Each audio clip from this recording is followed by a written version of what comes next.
Hola, ¿cómo están todos? Buenas noches. El día de hoy vamos a hablar de sarampión como una infección reemergente y para eso pues vamos a pedir pues que nos hablen de esto los expertos. Por un lado, la doctora Norma Matías. Ella es infectólogo pediatra. Eh, Hizo pediatría en el Hospital Primero de Octubre del ISSSTE. Está certificada por el Consejo Nacional de Pediatría. Hizo la subespecialidad de infectología en el Hospital Infantil Federico Gómez y tiene amplia experiencia en el manejo de infecciones del paciente pediátrico. Es investigadora y médico tratante de pacientes con VIH en el Hospital de Infectología de la raza. Y bueno, pues ella va a ser nuestro primer ponente y posteriormente vamos a recibir al doctor Bernardo Pérez Orozco.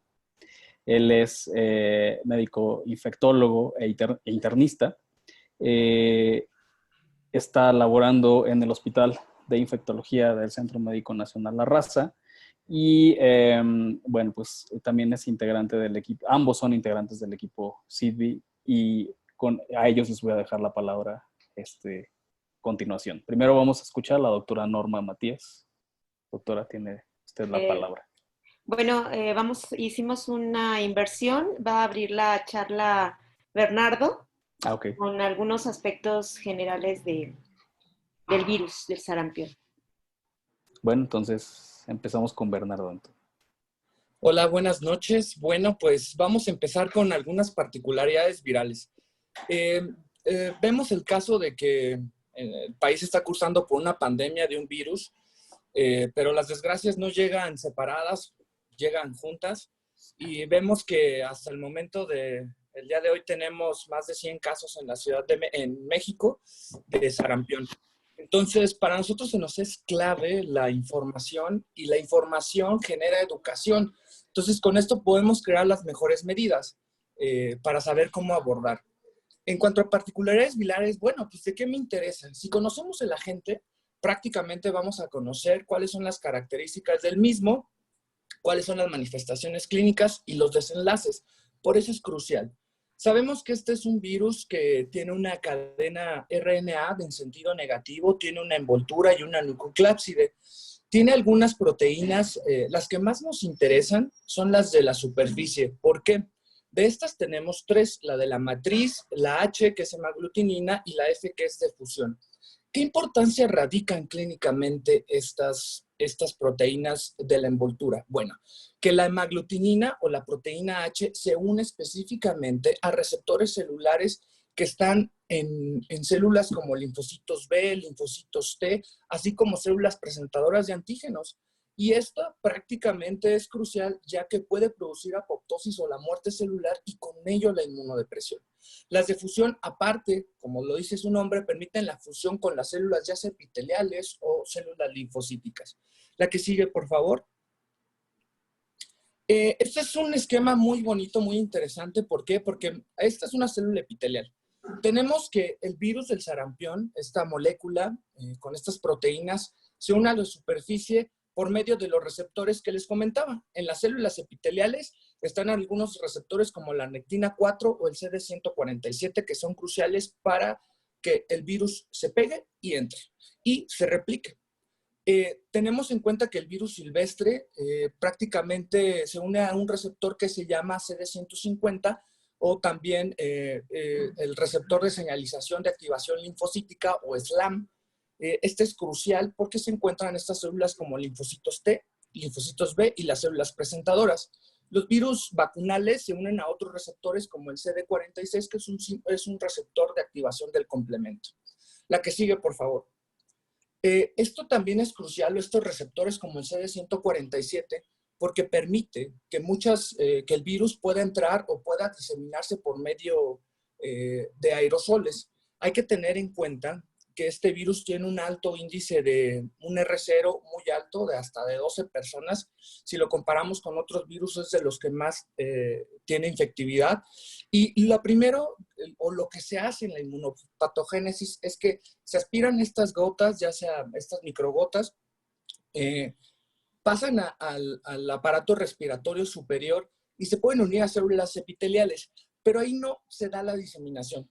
La verdad es que se unan a las células presentadoras de antígenos y estas lo lleven como un caballo de Troya hacia ganglios linfoides y con ello se presente hacia algunas células como los linfocitos T y los linfocitos B residentes, y con ello se dé la viremia. Ya después viene la infección a nivel epitelial en el tracto respiratorio superior y en otras regiones, y esto puede continuar el ciclo vicioso de la infección hacia otras personas por las gotas o las microgotas.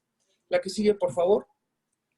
Entonces, es crucial entender que después de que se une el virus a su célula blanco, tenemos en cuenta que hay una desregulación. ¿Por qué?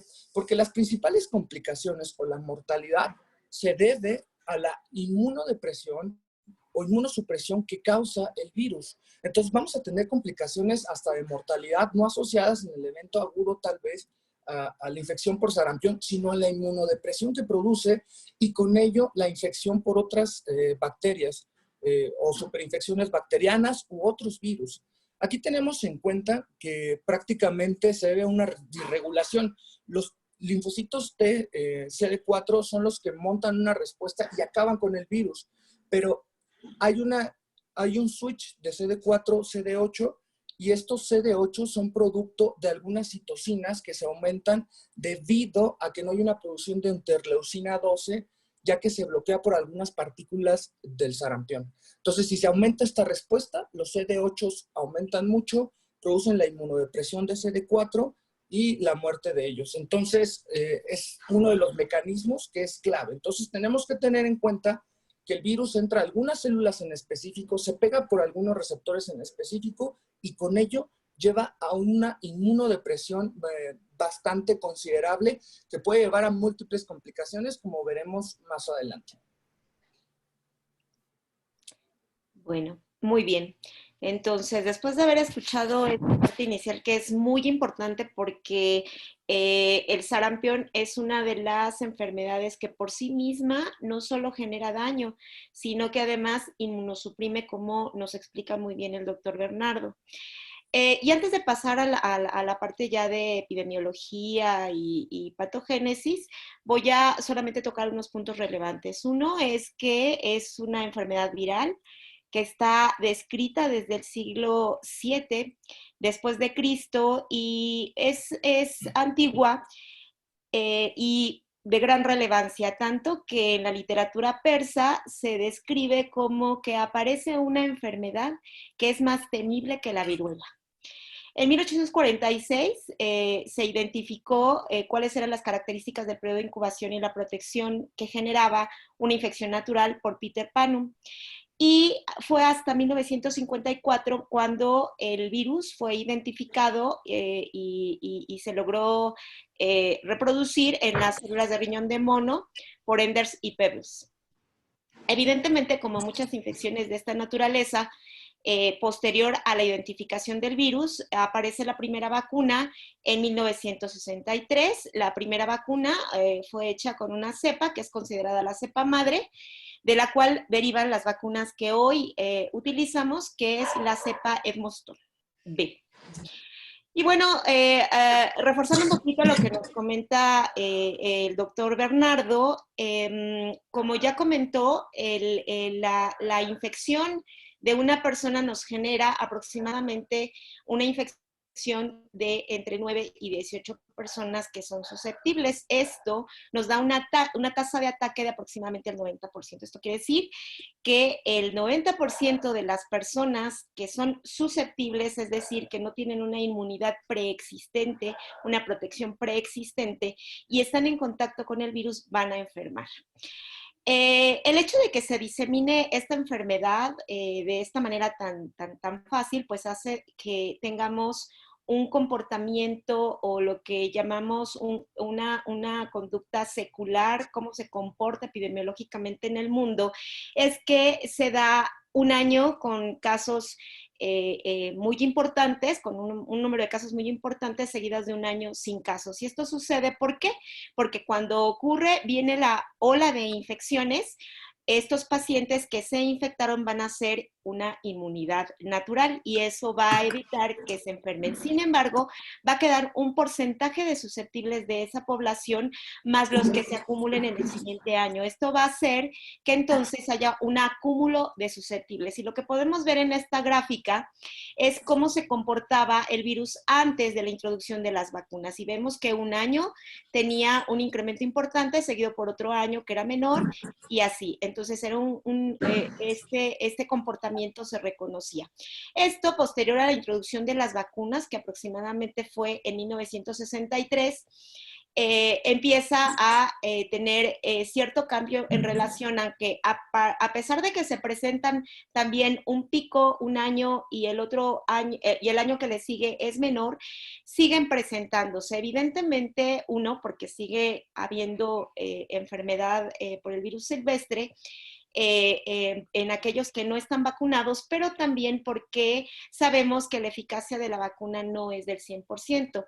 Esto hace entonces que en determinado momento y después de diversos años, que se consideran de 3 a 5 años, van a haber un acúmulo de susceptibles que van a generar picos otra vez de aparición de casos nuevos. Y estas son consideradas fallas vacunales que se pueden presentar por diversas razones que más adelante vamos a ver. Evidentemente, mientras haya virus silvestre circulando, esto es lo que puede ocurrir. La idea es que interrumpir esa cadena de transmisión de los virus que se presentan de forma endémica. Vemos pues entonces que el mecanismo de transmisión, como ya bien se comentó, es a través de pueden ser gotas grandes, pero por ejemplo, si estamos en una habitación cerrada, la transmisión se va a dar por vía aérea, por gotas más pequeñas, y se refiere que este virus puede quedar suspendido en un ambiente cerrado, en una habitación cerrada, durante aproximadamente 2 horas. Esto quiere decir que si en un consultorio llega un paciente que tiene sarampión y posteriormente se retira y entra otra persona susceptible, aunque no hayan coexistido en la habitación, la persona susceptible que está entrando dentro de esas siguientes 2 horas puede enfermar por sarampión si no está protegido. Los picos más importantes se dan entre invierno y primavera, como estamos viendo que está ocurriendo en este momento en la Ciudad de México. Y bueno, la transmisibilidad o el periodo de contagiosidad más importante va a ser desde 4 días antes del exantema hasta 4 días después de que aparece el exantema. Algo muy importante y de por qué sarampión es una enfermedad potencialmente erradicable es porque el único hospedero es el hombre. Y que al igual que muchas otras enfermedades cuyo único hospedero es el hombre, pues son potencialmente erradicables, como han sido viruela, como potencialmente es poliomielitis, como potencialmente es hepatitis B o hepatitis C. Y entonces, ¿qué ha ocurrido últimamente con el sarampión? Vemos aquí esta gráfica que es obtenida de la página de la Organización Mundial de la Salud, en donde podemos observar en los últimos 4 años, a partir de 2016, cuál es el comportamiento de los casos nuevos de sarampión. Y vemos que aquí a finales, entre 2018 y 2019, vemos un pico importante. Esto ha sido todo el mundo, pero evidentemente en la región de las Américas podemos ver cómo se ha comportado el sarampión de una manera en donde han aparecido casos nuevos que primero en una población pueden ser infecciones importadas, pero evidentemente si es una población que no está bien vacunada, estas infecciones se van a establecer de manera endémica. Aquí no se observa, pero en 2016 la región de las Américas fue considerada libre de circulación endémica de sarampión. Sin embargo, posterior a esto empezaron a haber brotes pequeños en algunos países de América. Para 2017, 2018, sabemos que Venezuela y posterior a Venezuela, Brasil y Colombia empezaron a presentar casos de sarampión. Y bueno, en la actualidad, ¿qué pasa en México? En México tenemos esta curva que aparece desde 1991, tiene una razón de por qué en 1991 teníamos tantos casos en México y cómo posteriormente se abatió la tasa y permaneció siendo baja teniendo algunos casos que fueron básicamente importados. ¿Esto por qué sucedió? Bueno, más al ratito les voy a comentar cuando hablemos más de la vacuna y tomando en cuenta toda esta parte que ya les comenté de la susceptibilidad o del acúmulo de susceptibles que se presenta y cómo se presentan los brotes. Y aquí lo que ocurrió, para 1991 nosotros ya poníamos vacuna contra sarampión. Sin embargo, antes del 89, la dosis recomendada, o lo que se recomendaba era solamente una dosis. Y ahorita vamos a ver cuál fue el fenómeno que ocurrió, por qué se presentaron tantos casos, evidentemente hubo acúmulo de susceptibles, y fue entonces para 1990 que se recomienda la segunda dosis de vacuna de sarampión, que como recomendación la tenemos hasta los 6 años, aunque ya veremos más adelante que se puede poner antes de los 6 años. Esta es la situación que estamos viviendo en este momento en el país. Tenemos en estudio o casos ya notificados por la Dirección General de Epidemiología al día 31 de marzo, 101 casos. Todos estos casos han estado limitados a la Ciudad de México y área metropolitana o área conurbana, que bueno, ahora el área conurbana es pues enorme y ya nos extendemos a una gran parte del Estado de México. Y hasta el momento se han notificado 101 casos. Como vemos en las últimas 4 semanas, el número de casos se ha incrementado de forma importante. ¿Y cuál es la razón de esto? Vamos a ver más adelante. Un poquito, vamos a tocar patogénesis.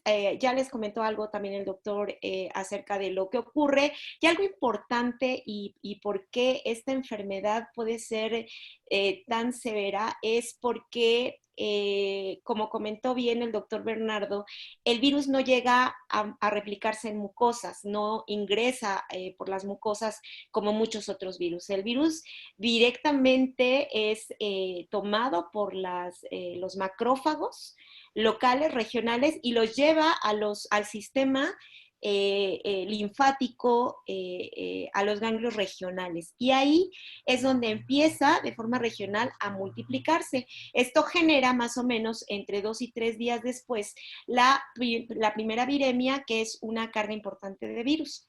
Posteriormente, después de esta viremia, pues se va al sistema del retículo monocítico, fagocítico mononuclear, antes llamado el retículo endotelio, y se presenta la segunda viremia, que después es distribuida a todo el organismo. Y entonces viene qué ocurre después de que pasamos un periodo de incubación, que en promedio es de 12 a 14 días. ¿Y qué ocurre? Bueno, cuando termina el periodo de incubación, entonces empezamos a ver que uno de los primeros síntomas es la fiebre. La fiebre, después de que inicia, va incrementando hasta alcanzar temperaturas que pueden ser muy altas, de 40 grados.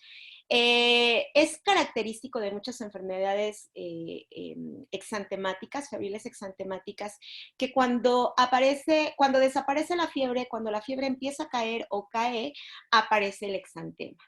Esta fotografía es de un niño que recientemente tuvimos en La Raza, donde se describe, aún no tenemos todos los elementos para decir que es un caso confirmado, sin embargo es un niño que tuvo contacto con una persona con sarampión, que tiene 7 meses de edad y por la edad pues no pudo recibir la vacuna ni siquiera por cerco epidemiológico.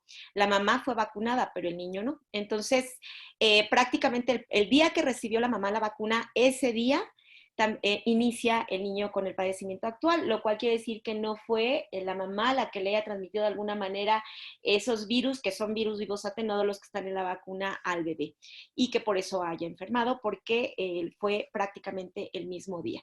Y aquí vemos cómo el exantema, que como se describe en la literatura, el exantema puede aparecer a nivel preauricular, respetando la línea del cabello, y posteriormente se extiende en dirección cefalocaudal, cabeza, cuello, tórax superior predominantemente, es donde más vamos a ver de forma importante el exantema.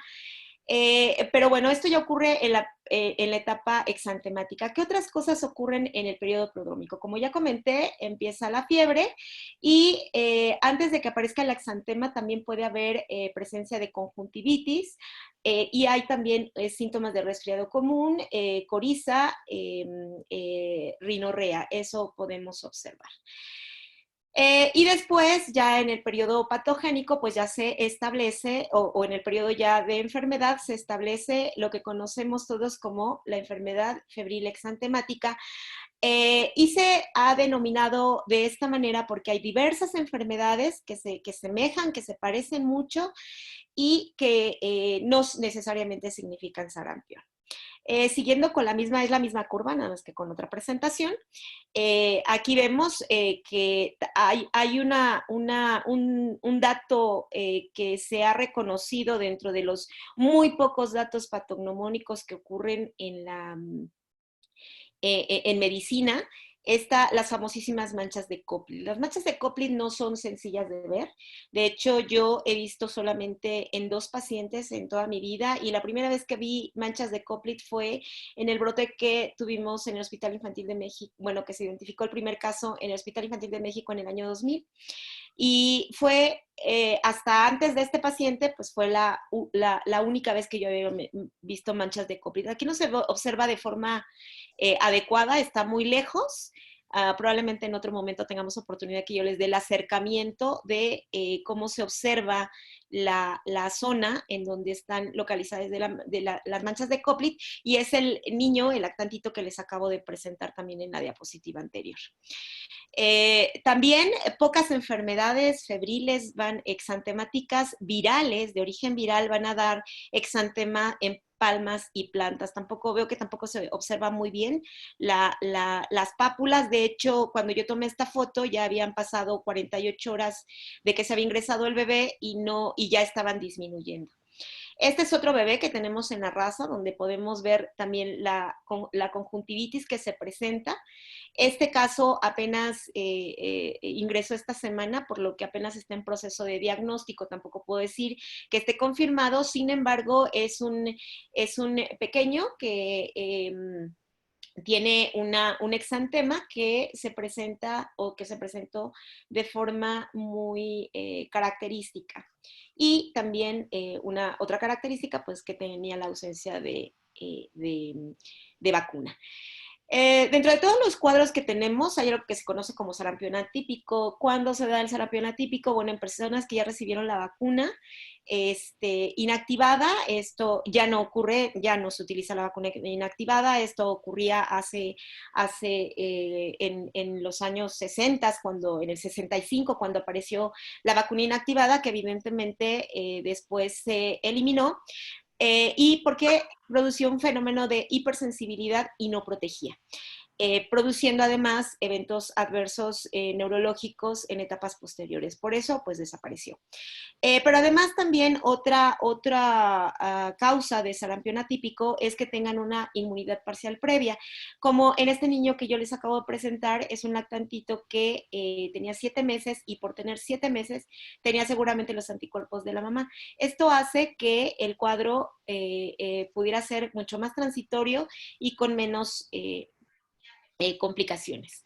Otras formas clínicas de sarampión. Bueno, esto que es la forma atípica, que es un sarampión modificado, en personas que han tenido inmunidad previa pasiva, ya sea anticuerpos maternos en el caso de un lactante, o bien porque ya han recibido algún tipo como gamma globulina. También hay un tipo de sarampión hemorrágico, que suele ser una forma sumamente grave de sarampión, y también se presenta el sarampión en inmunocomprometidos, que también son, dependiendo del grado de inmunocompromiso y del tipo de inmunocompromiso, vamos a tener escenarios clínicos mucho más severos. Evidentemente, en menores de 1 año, como ya les comenté, vamos a tener o podemos tener un sarampión atípico. Complicaciones. Bueno, las complicaciones son diversas. En general, tenemos que aproximadamente un 30% de todas las personas o de todos los individuos que presentan sarampión van a presentar alguna complicación. Evidentemente, vamos a tener diversos comportamientos dependiendo de la edad. Y, por ejemplo, aquí esta gráfica es obtenida también de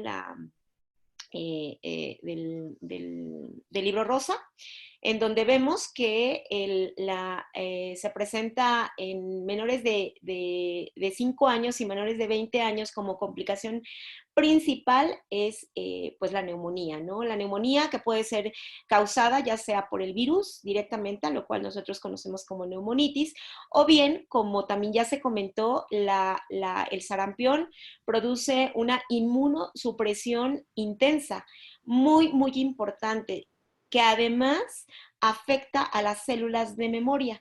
El sarampión característicamente produce algo que se denomina amnesia inmunológica.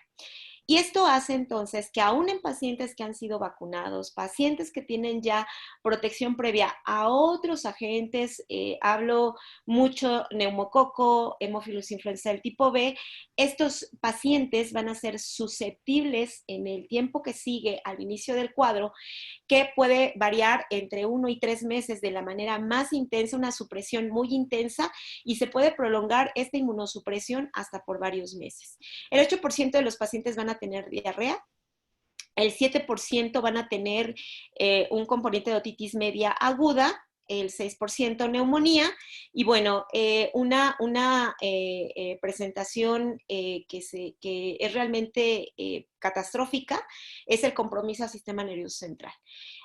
Es una de las complicaciones que afortunadamente es de las menos frecuentes, más frecuentes en adultos, pero las encefalopatías o las complicaciones de origen neurológico.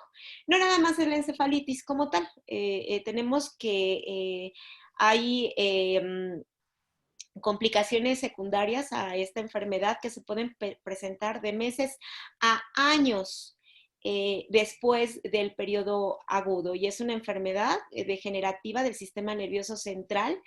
Lo que se piensa o lo que se plantea como causa de esta enfermedad degenerativa es una infección persistente. Si bien es un virus RNA, que no va a tener una integración a la célula hospedera, sí se habla de que puede tener partículas virales que se queden insertas en el genoma de la célula, y esto haga con el paso del tiempo una respuesta de tipo inmunológica o autoinmune.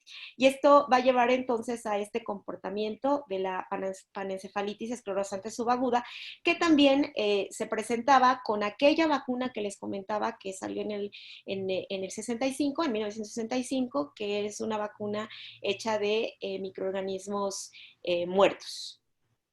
Y repito que no protegía. ¿Cómo se presenta? Pues se presentan de entre 5 a 10 casos por cada millón de casos de sarampión. Es una enfermedad que pudiera ser poco frecuente, sin embargo, cuando tenemos casos grandes, brotes de sarampión, pues podemos ver con más frecuencia, ¿no? Tenemos también que dentro de parte del cuadro clínico pues hay deterioro de la conducta, del intelecto, ataxia, crisis convulsivas y evidentemente muerte.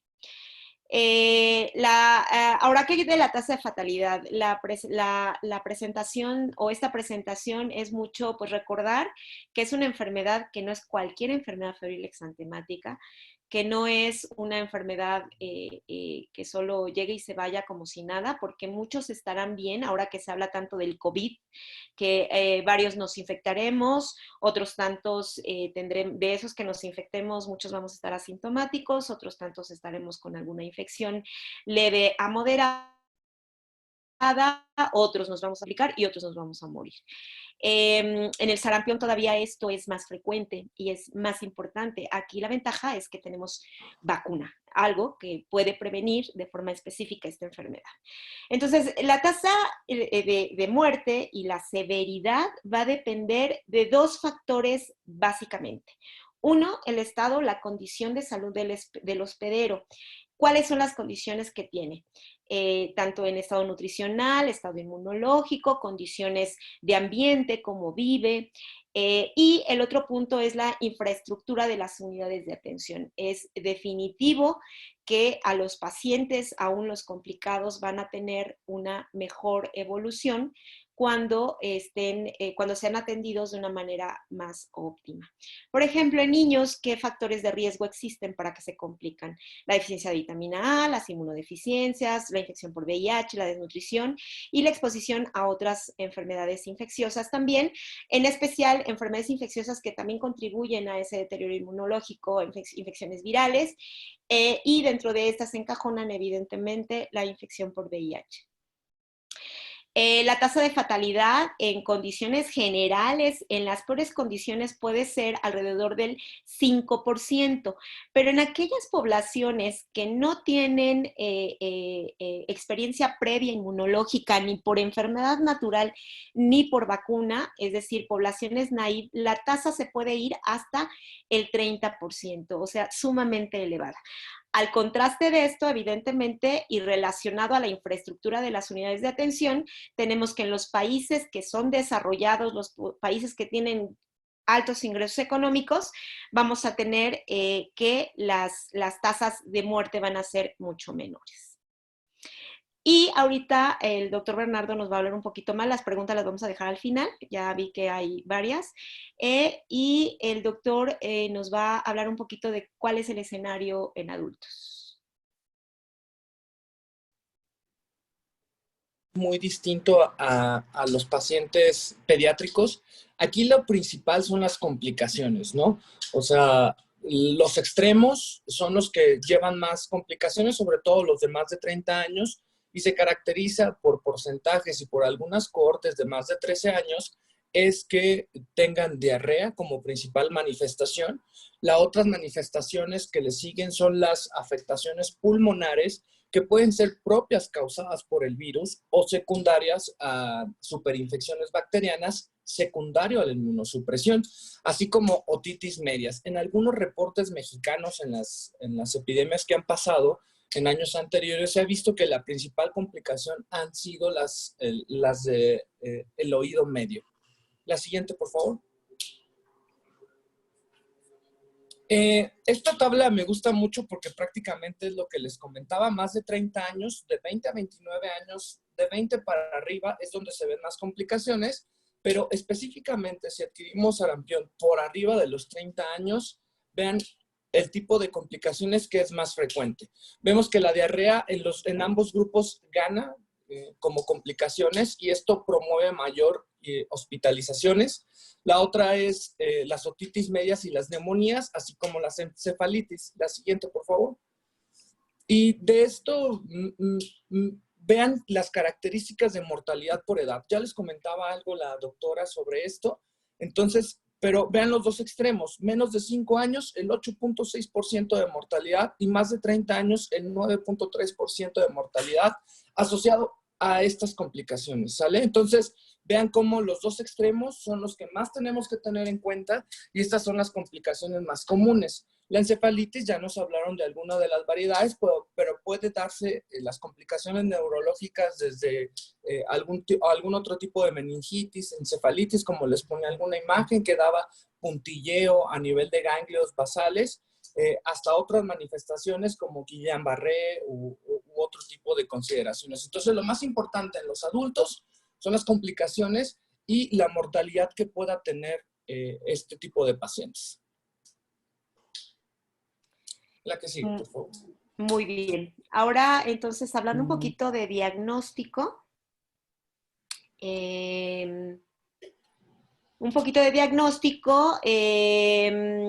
¿Cómo se diagnostica el sarampión? Primero, bueno, la sospecha se establece de manera clínica Y evidentemente hay lineamientos que pueden, que son regidos pues, por organizaciones nacionales e internacionales, y la idea de esto pues, es tener casos confirmados, dada la relevancia de la enfermedad. En general, ¿qué se puede hacer? En la mayoría de las ocasiones, cuando nosotros solicitamos un aislamiento de virus, que puede ser de orina, nasofaringe o sangre, no es necesario y no se hace de manera rutinaria.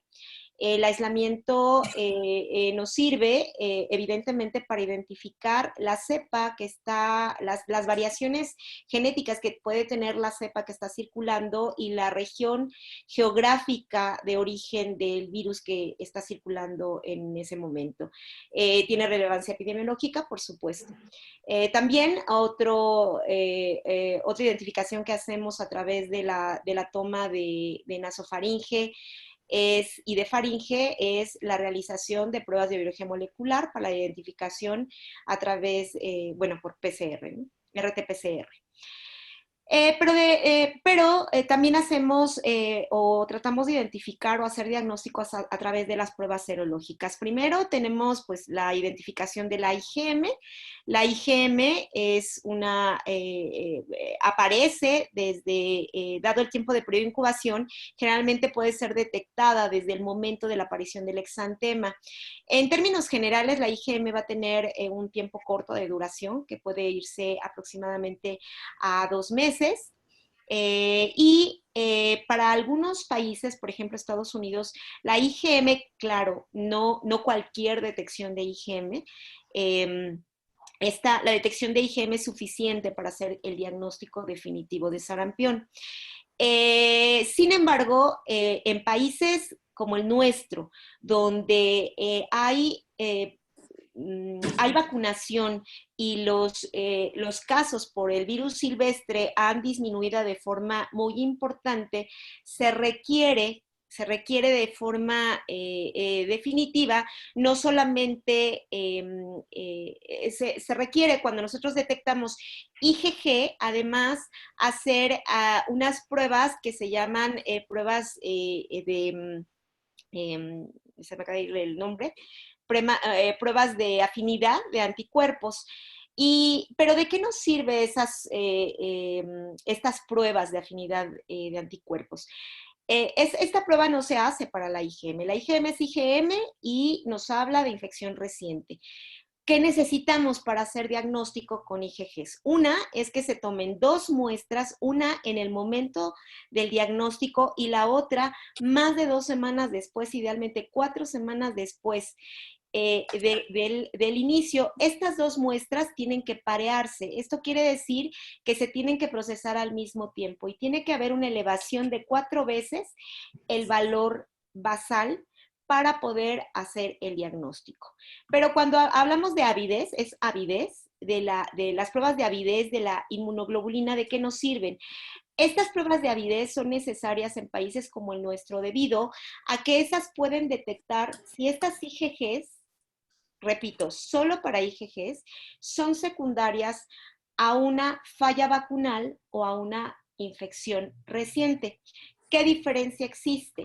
Cuando es una infección reciente, la avidez va a ser baja porque se requiere un tiempo prolongado para que haya una afinidad importante o una unión importante para la IgG.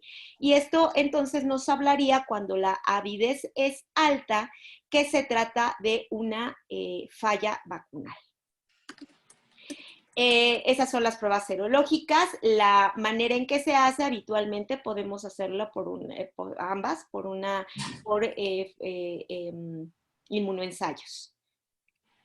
Y bueno, ya para pasar un poquito ya al área importante que es de vacunas, de vacunación como tal, tenemos que les puse este panorama mundial en donde vemos que antes de la introducción de las vacunas, generalmente para los 15 años de edad, el 90% de la población del mundo ya había tenido experiencia con el virus del sarampión y estaban inmunizadas de forma natural. Junto con ello, evidentemente, se estimaba que habían alrededor de 140, que habían una gran cantidad de muertes. Posterior a la vacuna, esto se controló, las tasas de muertes cayeron, pero a pesar de ello, la Organización Mundial de la Salud define que para 2013 se estiman que habían aún 145.700 muertes. Esto nos habla evidentemente de que algo está pasando con la vacunación. Y entre estas fallas vacunales y los grupos antivacunas que están creciendo en algunas poblaciones del mundo, pues estamos teniendo casos y más casos de sarampión. En México lo ocurrido es diferente y ahorita lo vamos a ver. Aquí rápidamente nada más para mostrarles aquella gráfica que les comenté. En 1973 inicia el Programa Nacional, con el Programa Nacional de Inmunizaciones, inicia la inmunización universal contra sarampión en México. Después de esto vemos caída de los casos nuevos. Sin embargo, con el paso del tiempo y por esas fallas vacunales, por fallas vacunales que habían entre aplicaciones adecuadas y personas que no respondían a esas vacunación adecuada, y aquellos que no eran bien vacunados, pues entonces hubieron acúmulo de susceptibles. De tal forma que para 1989 empezó, como en todo el mundo, hubieron brotes de casos y se identificaron en México alrededor de 83,000 casos nuevos de sarampión en una población que tenía una cobertura de vacunación adecuada. Más del 60% de estas personas eran preescolares y escolares, lo cual también hacía dudar todavía más de la vacunación. Con todo esto, entonces, para 1991 se recomienda la segunda dosis a los 6 años de edad y después, bueno, ya vino lo que yo les platiqué con la lámina previa. ¿Qué vacunas del sarampión utilizamos? Contra el sarampión utilizamos. Como ya les comenté, hay una cepa, que es la cepa madre, que se llama, es una cepa de un aislamiento que es de Edmoston, la cepa Edmoston, y de aquí posteriormente se hicieron a través de las series de pasos atenuados, es una vacuna que se genera bajo los principios jennerianos y se obtienen dos cepas, la cepa Edmoston B y la cepa Edmoston A, que hoy conocemos como la cepa Schwarz. Y la Edmoston B es la que, por un lado, Unidos se conoce como la cepa Moraten, que es la que ocupan para la vacunación, y en la mayoría de los países como el nuestro, que son vacunas que se distribuyen a través de la Organización Panamericana de la Salud, es la cepa Edmoston Zagreb. ¿Qué diferencia hay entre esta Edmoston B y estas dos? Bueno, que esta Edmoston B se relacionaba con diversos eventos adversos, de tal forma que se hicieron modificaciones y por eso tenemos estas dos cepas, que son las que actualmente se utilizan para la aplicación. La respuesta inmunológica que genera es nos genera protección con producción de células de memoria, linfocitos B, linfocitos T, y también inmunoglobulinas a través de todas sus clases, de las clases IgM, que solamente es un marcador de infección aguda y que posteriormente desaparece, la IgG, que tiene una larga vida, y la IgA, que nos da la protección de mucosas. La respuesta inmune va a variar dependiendo de la edad de aplicación. ¿Por qué? Pues por la presencia de anticuerpos maternos. También va a depender de la madurez inmunológica del receptor y la dosis y la cepa vacunal. Para los 9 meses, cerca del 85-90% de los niños responden a la vacunación, de tal forma que la edad ideal para vacunación, para la aplicación de la primera dosis es después de los 12 meses de edad. ¿Por qué aplicar la segunda dosis? Ya lo comenté, algunos niños no responden a la primera dosis, pueden, en aquellos que tienen una respuesta inmune primaria, es decir, que se les aplicó la vacuna y sí respondieron, lo hacen de forma leve, de forma débil, que no es suficiente para protegerlos de sarampión. Y por otro punto, pues la tasa de cero protección no es del 100%, en el mejor de los casos con la primera dosis es del 95% y de 97% con la segunda dosis. Esta es una tesis que se realizó y que se publicó en 2006 en Londres y aquí se encontró cómo, o esto lo que nos explica es cómo se pueden presentar la respuesta a la cero respuesta, el porcentaje de cero respuesta, dependiendo de la edad. Y vemos cómo a los 12 meses de edad, pues es la edad en donde podemos tener una buena respuesta inmunológica. Entonces, solamente voy a hablar muy poco acerca de la vacuna, de la aplicación. Sabemos que es una vacuna hecha de virus vivos, atenuados, que su aplicación es subcutánea. Debido a que es una vacuna hecha de virus vivo, la manera en que debe de ser manejada la de red de frío debe de ser estricta, ya que el virus es muy lábil a las variaciones de temperatura. Si todos recordamos, cuando hablamos de una red de frío, es una vacuna que se coloca en los stands de la parte de arriba del refrigerador, tiene que ser muy cuidadoso, es una vacuna que además se reconstituye a través de un liofilizado. El liofilizado, a diferencia de, por ejemplo, cuando nosotros vamos a aplicar una pentavalente y la agitación puede ser rigurosa, aquí no, aquí la agitación debe de ser suave, muy suave y procurando que sea completa la homogenización. La aplicación es de 0.5 mililitros y evidentemente se aplica al año de edad y a los 6 años. Y con esto termino, espero las preguntas.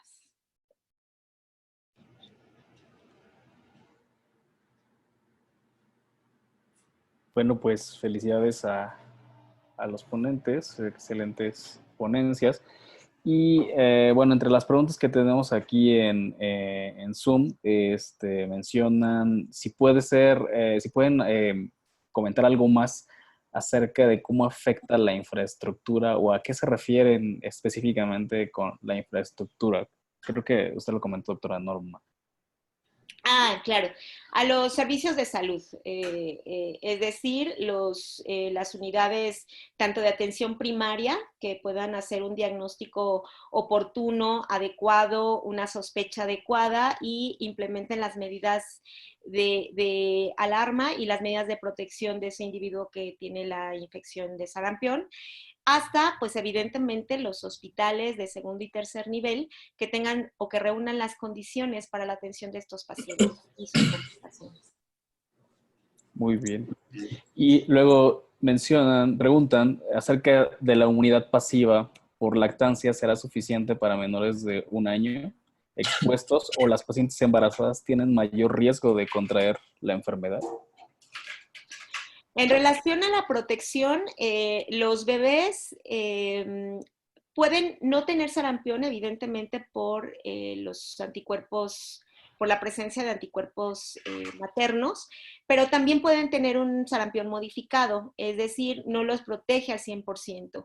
Sin embargo, como sí tienen una protección parcial, de ahí que antes del 9º mes de vida, incluso aunque hayan condiciones de brote, no es estricta la aplicación en los niños porque tienen los anticuerpos maternos. Hay ciertas variaciones en aquellos pacientes o en aquellos niños que fueron prematuros, dependiendo de la prematurez. Sin embargo, sí los va a proteger parcialmente. No es definitiva la protección. Otra duda que es que preguntan mucho los médicos es acerca de las recomendaciones de vacunación en el adulto. ¿En qué rangos de edad? Si son o no profesionales de la salud. ¿Cuáles son las recomendaciones actuales? La vacunación se considera protección aquel individuo que tenga el antecedente comprobable de 2 dosis de vacuna contra sarampión, o bien que haya tenido la infección sarampión en la infancia y haya sido documentada. Si no reúne ninguno de estos requisitos, es susceptible y entonces la recomendación es aplicación de vacuna antisarampión. Si no tiene ningún antecedente de vacuna, son 2 dosis. Si tiene algún antecedente de vacuna, sería 1 dosis. Vamos a dar palabra a los espectadores que quieren hacer preguntas directamente a los ponentes. Voy a darle la palabra a Liliana Santos. para que preguntes, Liliana, por favor. Ah, muy bien. Excelente, mi querida Liliana.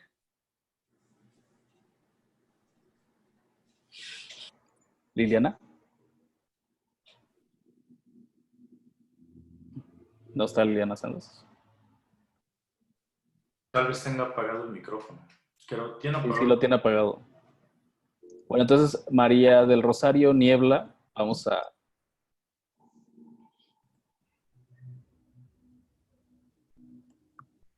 También quería hacer una pregunta.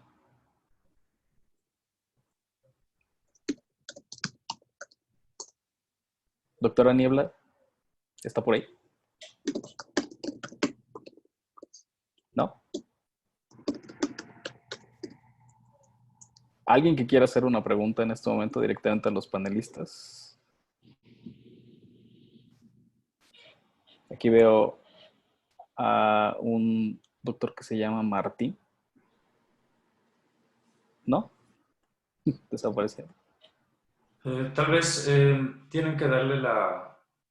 Ya la doctora Rosario ya tiene el micrófono prendido. Tal vez ya pueda comentar.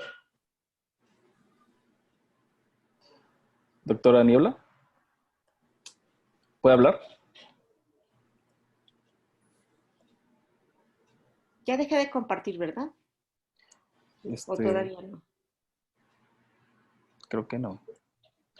Bien. Bueno, pues vamos a seguir con las preguntas que nos están haciendo. Dice, ¿hasta qué edad, en adultos mayores de 50 años es recomendable o no?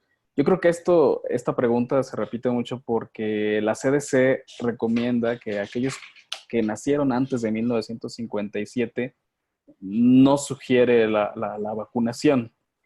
Yo creo que hay muchas dudas respecto a esto. No sé si alguno de ustedes quieran comentar algo respecto a esto. Sí. Bueno, no sé, Bernardo. Adelante, doctor, adelante. Ok. Sí, efectivamente, porque, bueno, en Estados Unidos es el año 57, ¿no? Nosotros Sí. aplicaría un poquito después, porque esto obedece a que había sarampión, adquiríamos sarampión de forma natural. Aquellos que nacieron antes de esa fecha adquirieron sarampión en una, como comenté, para los 15 años, el 90% ya había tenido sarampión, entonces por lo tanto tenía protección. De ahí entonces que no es necesaria la vacunación. Otros aspectos hay que tomar en cuenta. La recomendación es hasta los 59 años. Sin embargo, hay que tomar en cuenta diversos puntos. Uno, que cada vez más se habla de la inmunosenescencia, en donde la protección, uno que puede ser un riesgo para algunas personas, sobre todo que tengan ya ciertos factores o ciertas patologías, que puede ser un riesgo. ¿Por qué? Porque es una vacuna hecha de virus vivos. Entonces, en una persona que está inmunocomprometida, y aquí viene entonces este concepto que cada vez se incrementa, que es la inmunosenescencia, no solamente vamos a tener una baja producción de anticuerpos, sino además el riesgo de un evento adverso. Por otro lado, hablando de inmunizaciones y de protección, a veces siempre pensando en el mejor beneficio para el hospedero, siempre pensamos que no deben haber edades para las vacunas. Las vacunas siempre se deben de tener, pero sí hay ciertas particularidades que hay que tomar en cuenta con sarampión. Sí, ok. Otra pregunta que mencionan mucho es acerca de los niños que antes de que cumplen 6 años, si pueden recibir una dosis de refuerzo, ¿no? Sí, por supuesto. Sí, ahorita que estamos en un brote epidémico que está concentrado en el norte, digo, a pesar de la contingencia por COVID-19, pues, se puede recomendar el refuerzo, ¿no? Sí, de hecho, el criterio o el planteamiento son 2 dosis. ¿Por qué a los 6 años? ¿Por qué en México a los 6 años? ¿Por qué en varios países se recomienda a los 6 años? Bueno, la razón es porque a los 6 años los niños entran en contacto con más niños. Entonces, el criterio son 2 dosis. Y la segunda dosis, la primera dosis tiene que ser aplicada después del año de edad. Y la segunda dosis debe ser aplicada en no menos de 4 semanas después de la primera o de la dosis previa. Esto quiere decir que se puede aplicar la segunda dosis a los 15 meses, a los 18 meses, a los 2 años, a los 4 años, a los 5 o a los 6 años. Por supuesto, algo también que hay que rescatar es que las estrategias de salud pública, cuando se habla de salud pública, las recomendaciones tienen que ser una para aplicación masiva. Por eso es que se dice que es a los 6 años. ¿Pero pueden recibir la vacuna antes? Sí. ¿Cuenta como dosis? Sí. Excepto cuando la dosis es aplicada antes del año de edad. Cuando se aplica antes del año de edad, entonces la dosis es como si no contara. Si se aplica a los 9 meses o a los 7 meses, se aplica la dosis, pero necesariamente de recibir otra dosis que equivale a la primera después de los 12 meses. Ok, dice, mencionan los niños que tienen menos de 12 meses, que en teoría estarían en espera de recibir la primera dosis de vacunación. ¿Qué recomendaciones se harían en este tipo de población que están en riesgo? En los menores de 12 meses, es eso. Se recomienda que puedan recibir una dosis de vacuna antes del año de edad, pero esta dosis que reciban no se considera como parte del esquema, es una dosis para protección ante la exposición, pero siempre deben de recibir después de los 12 meses otra dosis que equivaldría a la primera, y después de esa primera dosis, su segunda dosis. Sí, no sé si me explico. Sí, como antes de, ¿no? De un refuerzo. Y puede ser a partir de los 6 meses hasta antes de los 12 meses. ¿Hay un tiempo específico para adelantarlo? ¿O no hay...? En promedio son a los 9 meses, que es cuando se considera que han perdido los anticuerpos maternos. ¿Por qué es tan importante vacunar sin anticuerpos maternos? Porque los anticuerpos maternos interfieren con la respuesta inmunológica. Entonces, si yo vacuno a un niño antes de este periodo, voy a correr el riesgo de que no haya ninguna respuesta o que la respuesta sea sumamente pobre y que a final de cuentas no lo proteja. Por eso es que tiene que ser después de los 9 meses, porque se considera que a los 9 meses ya no hay anticuerpos maternos que interfieran con la respuesta inmunológica. Muy bien. Mencionan también en el chat acerca, bueno, no entiendo muy bien esto, no sé si dice, la mamá fue vacunada previo al embarazo como toda mujer en edad fértil. ¿Y cuáles son los virus vivos que constituyen la vacuna triple viral? ¿Y qué tipo de respuesta inmunológica generan? Bueno, ya lo comenté, es sarampión, rubéola, parotiditis. Los 3 son virus vivos atenuados y la respuesta que van a generar es de tipo humoral y celular. Respuesta de memoria, muy importante, y va a generar también anticuerpos, tanto IgGs, que son protectores, y anticuerpos IgA, que son de mucosas. Algo importante, y a lo mejor por eso hice inquietud en la embarazada, es que primero la embarazada que ha sido vacunada con estas vacunas, tiene un riesgo teórico de presentar una enfermedad relacionada a estos virus. Sin embargo, este es un riesgo solo teórico, no demostrado. Y esto puede generar, evidentemente, mucho conflicto porque el virus del sarampión se ha asociado en especial a abortos en etapas precoces del embarazo, y el de la rubiola, pues evidentemente una de las razones por las que se luchó tanto por erradicar la rubiola congénita es justo por el daño que puede producir en el producto, ¿no? Sí, siguen digo, a lo mejor como se están actualizando las preguntas, siguen habiendo muchas dudas respecto al rango de aplicación en los menores de 12 meses y en los adultos mayores de 60 años, como ya usted lo recalcó y ya nos ha vuelto a decir, doctora. Entonces, bueno, yo creo que vamos a tener que seguir informando sobre eso, porque sí hay muchas dudas al respecto. De hecho, casi todas las preguntas son de eso. Hay una duda acerca de la prueba de avidez que no quedó muy claro. No sé si nos podría volver a explicar en qué consiste esto y qué tendría que ver con aquellos casos que digamos que la respuesta inmune no es completamente protectora después de vacunarse. Así es la... Ok, las pruebas de avidez son pruebas de detección o de identificación de las IgGs, pero que son IgGs en donde miden la fuerza con la que la IgG se une al antígeno. Cuando hay una unión fuerte y que se le llama alta avidez, esto quiere decir que son anticuerpos que ya tienen mucho tiempo, que se generaron mucho tiempo y han permanecido por mucho tiempo. Esta alta avidez, entonces, cuando yo tengo un caso nuevo de sarampión, no me está indicando diagnóstico de sarampión por un paciente no vacunado, sino es en un paciente que ha sido vacunado, pero que es una falla vacunal. Cuando ocurre esto en un paciente, ¿por qué es tan importante hacer esto? Porque un paciente que tiene una falla vacunal, es decir, que previamente recibió la vacuna, pero no respondió de forma adecuada, pero respondió, este paciente no va a hacer IgMs, no las va a generar, porque la primoinfección ya ocurrió en épocas previas.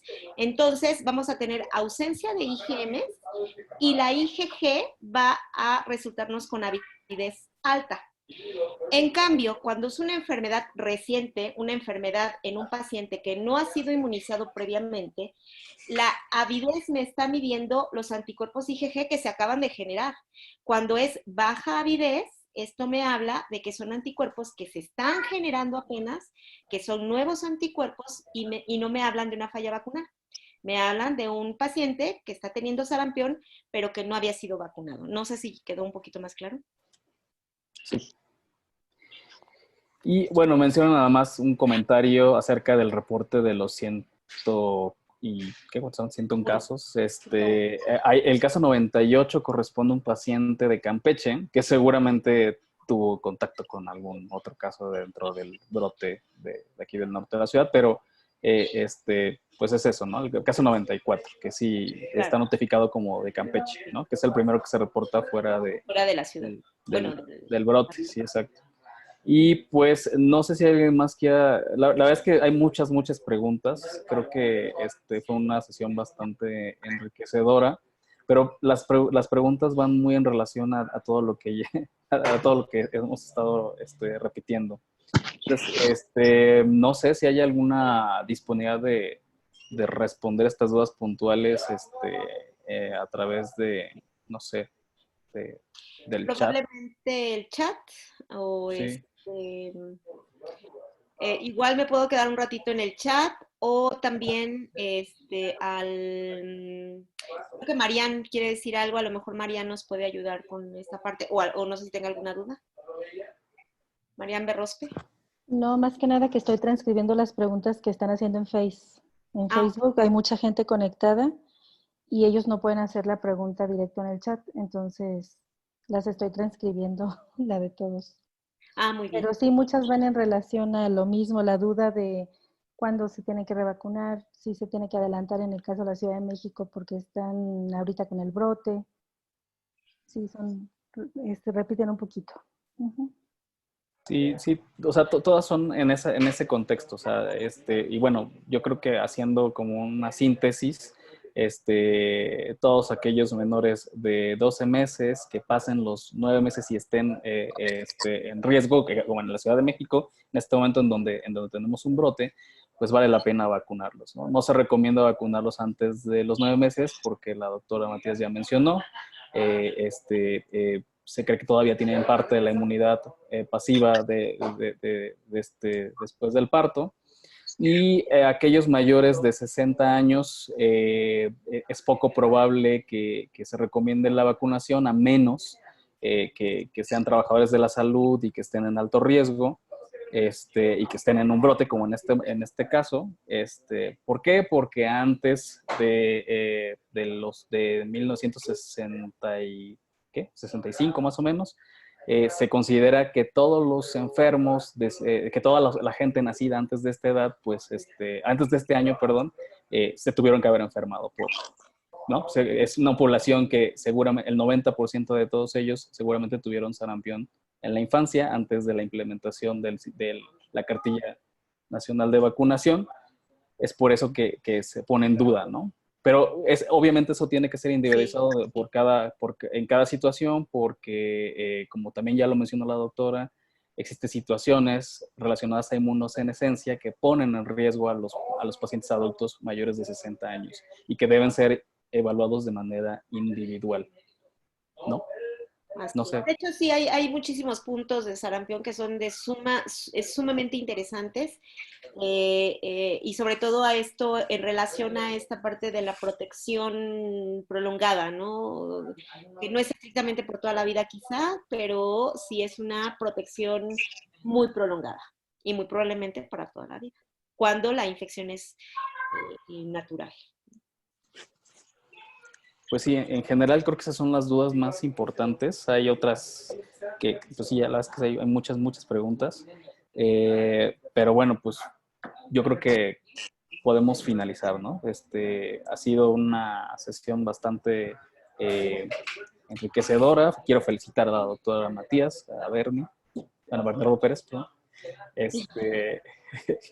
Y pues damos por terminado la sesión del día de hoy. Muchas Nada gracias más por perdón, nada más aquí estoy viendo una pregunta que dice que como trabajador de la salud deben de vacunarse, sí. Sí, ese es un punto que se me pasó, súper importante. Todas las personas que trabajen en salud deben de estar vacunadas, todos, bajo los criterios que yo comenté. Exacto, sí. Muy bien, pues no sé si quiera darnos los puntos finales, doctora, comentario pues final para cerrar esta sesión.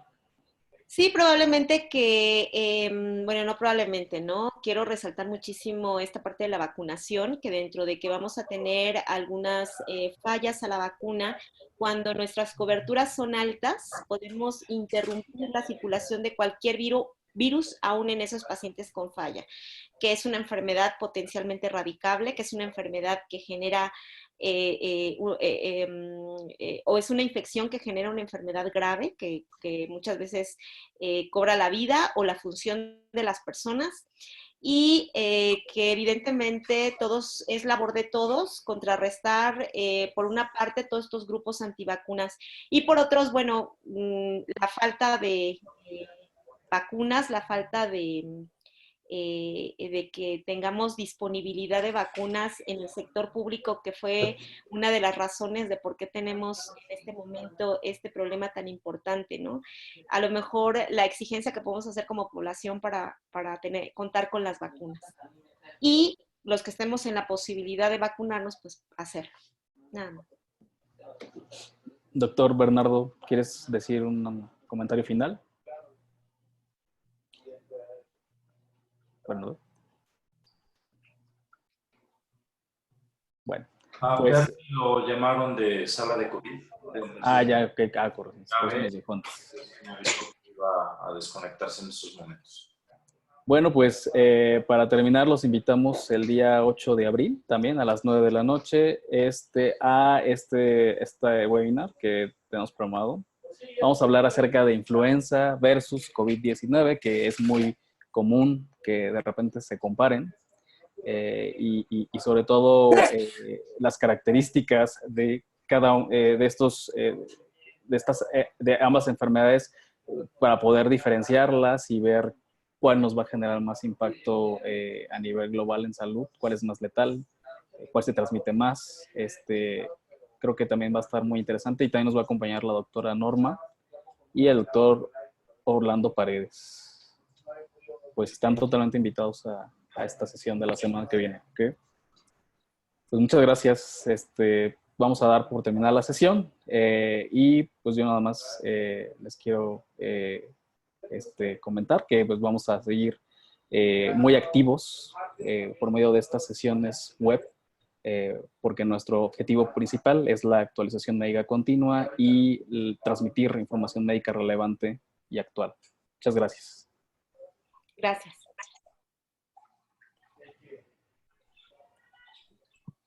Gracias, buenas noches. Buenas noches. Buenas noches. Buenas noches.